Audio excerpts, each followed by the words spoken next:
My name is Andrew Moran on episode 1 of Think Liberty Daily. Today I will be dissecting 3 international issues from a libertarian perspective that I hope you will find interesting and unable to locate anywhere else. So the very first issue I'd like to discuss is legislation introduced in the United States Senate. Earlier this month, Iowa Republican Senator Chuck Grassley introduced legislation that aims to accomplish 3 things. First, to increase the government's power over civil asset forfeiture.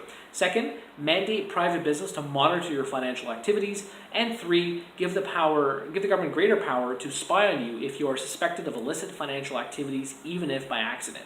Now, this is marketed as a way to protect you from the evildoers like terrorists and drug dealers. However, the ultimate aim of this type of legislation is to further enhance the war on cash and perhaps even the soon-started war on cryptocurrencies.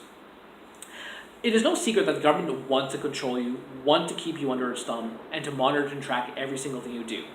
When you use physical money, it is more difficult for the state to control you and monitor you. When you're buying milk or whether you're paying your rent, the government can't keep an eye on you when you're using physical money. However, once you start using debit cards, credit cards, Apple Pay, or PayPal, the government can easily see everything you do. It isn't a conspiracy, it isn't a paranoia, it's just the nature of government. The government always wants to control you. That's what makes them happy. That's what makes the bureaucrats, law enforcement agencies, and politicians pleased. It's what makes them sleep at night. Their ultimate dream, what their wet dream is, if you want, is to control the population. It's been that way in the past, it's that way today, and it will always be that in the future. And the second issue I'd like to discuss is Calgary, Alberta, Canada. It has been known that the city of Calgary wants to host the 2026 Olympics. A new report came out that found the hosting these Olympics would cost about $4.6 billion, with revenues offsetting those costs about $2.5 billion. Now, the first thing you should know is that when it comes to these reports, the numbers are usually much higher or much lower. So, for instance, these costs, instead of $4.6 billion, it would be about double, $9 billion.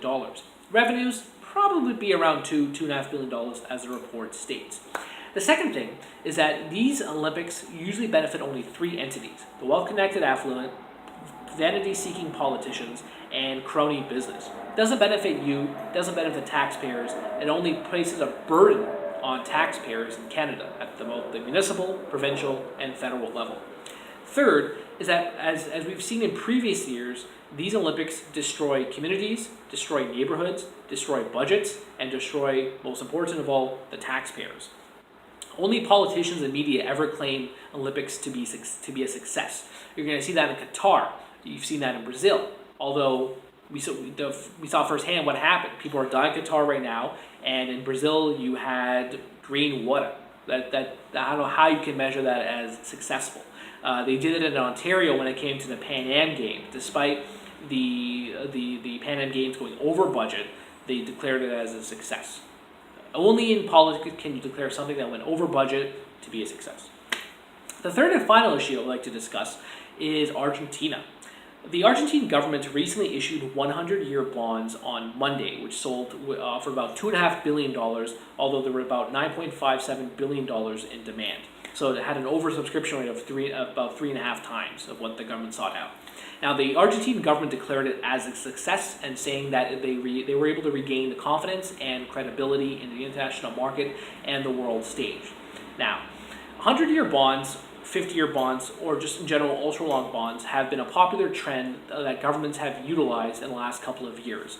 In addition to Argentina, you have Japan, you have Ireland, you have Mexico, you have Austria. Many countries have utilized it. Soon to be, the United States may start utilizing ultra-long bonds.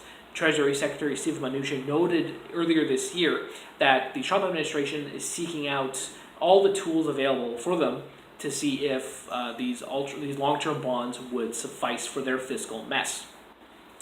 As you know, the United States government is $20 trillion in debt, has a $500 billion budget deficit, and they have about roughly $120 trillion worth of unfunded liabilities and expenditures. Suffice to say, the United States has a fiscal problem.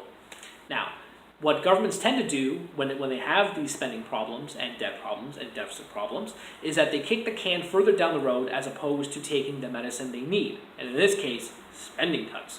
But governments are afraid of that because they're afraid that unions will rise, that the welfare-dependent population will rise, and eventually kick the politicians out of their most desired power. But long-term bonds are an issue, and many Argentines are even realizing this. Reuters had cited two particular people who made jokes about the 100-year bonds. One of them said that perhaps even Argentina won't even be around a century from now. Another person made a joke that at least cockroaches will be able to pay off these 100-year bonds a century from now. Governments, they never think long-term, they only think short-term. And as the legendary Milton Friedman said, governments never learn, only people do. That is it for today. Thank you very much for listening. Please let me know what you think in the comment section below, and if you like, please subscribe. It was wonderful talking to you today. Talk to you next week.